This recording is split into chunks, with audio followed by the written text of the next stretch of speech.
Dan bahkan di dalam Alkitab, itu sudah ada strategi-strategi di dalam dunia usaha, di dalam bisnis yang kita sudah ada. Entahkah saudara yang pertama, atau kedua, atau ketiga. Entahkah saudara menciptakan produk atau jasa tertentu.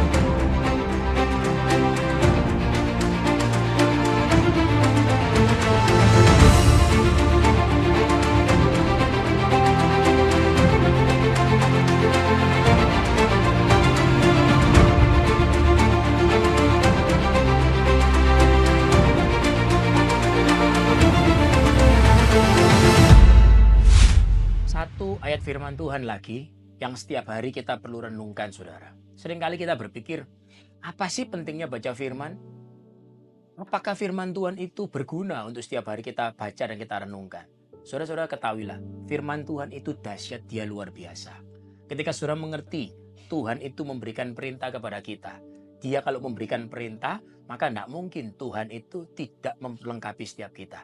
Dan bahkan di dalam Alkitab, itu sudah ada strategi-strategi di dalam dunia usaha, di dalam bisnis yang kita sudah ada di dalamnya. Ketika saudara mengerti ini dan saudara bisa implementasikan dalam bisnis saudara, mujizat besar pasti terjadi. Nah, kita baca hari ini dalam kitab Kejadian, ya. Kitab Kejadian pasal pertama yang seringkali ayat ini dimaknai hanya sebagai ayat untuk beranak cucu, tapi sebetulnya jauh lebih kaya dari itu, saudara. Ya, Kitab Kejadian pasal yang pertama ayat yang ke-28. Dikatakan gini, Tuhan memberkati mereka, lalu Tuhan berfirman kepada mereka, ya, beranak cuculah dan bertambah banyak. Penuhilah bumi dan taklukkanlah itu. Berkuasalah atas ikan-ikan di laut, burung-burung di udara, dan atas segala binatang yang merayap di bumi. Nah, saudara-saudara, ayat ini seringkali dimaknai hanya sebagai konteks beranak cucu. Punya anak yang banyak gitu ya. Tetapi ada satu kebenaran firman Tuhan di sini. Kata-kata beranak cucu, bertambah banyak, penuhilah bumi. Saudara perlu tahu ini. Beranak cucu, be multiply dalam bahasa Inggris. Be multiply. Oke, be multiply. Be fruitful and multiply. Be fruitful, nomor satu. Be fruitful, artinya apa? Saudara dan saya mengeluarkan potensi yang terbaik dalam diri kita. Hasilkan itu menjadi barang dan jasa tertentu. Minta Tuhan wisdom, minta Tuhan hikmat. Bisa jadi muncul satu ide tertentu. Be fruitful. Keluarkan yang terbaik. Jangan takut, jangan ragu. Tuhan memerintahkan kepada kita untuk kita mengeluarkan potensi yang terbaik dalam diri kita. Pikirkan itu. Minta Tuhan hikmat. Yang kedua, be multiply. Setelah sudah menemukan idenya, satu itu, kemudian sudah multiply. Apa artinya multiply?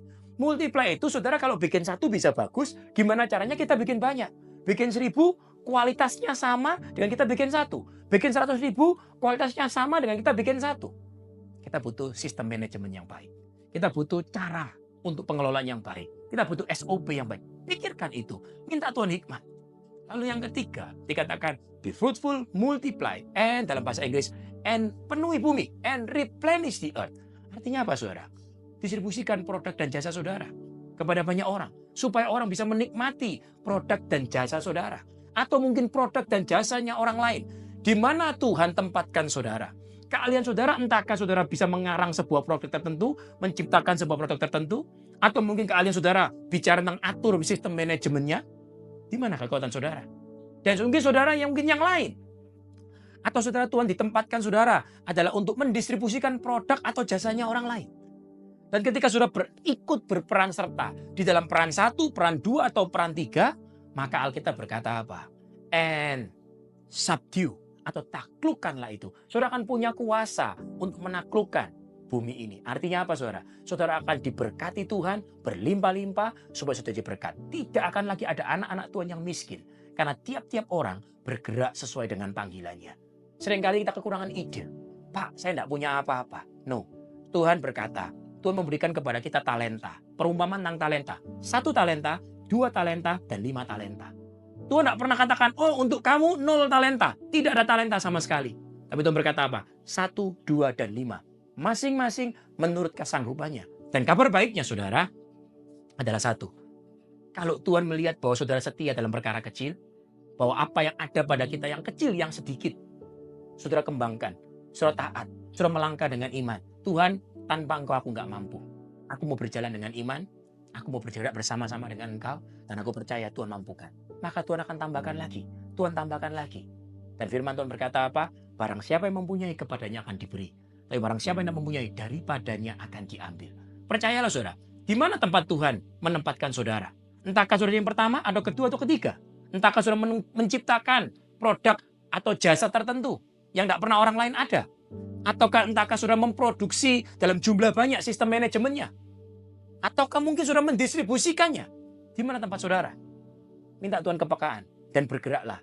Taati firman Tuhan dan mujizat pasti terjadi. Karena Tuhan yang janji, Tuhan yang berkata-kata, Dia tidak pernah sekali-kali meninggalkan saudara. Tuhan berkati setiap kita saudara. Sukses buat kita semua.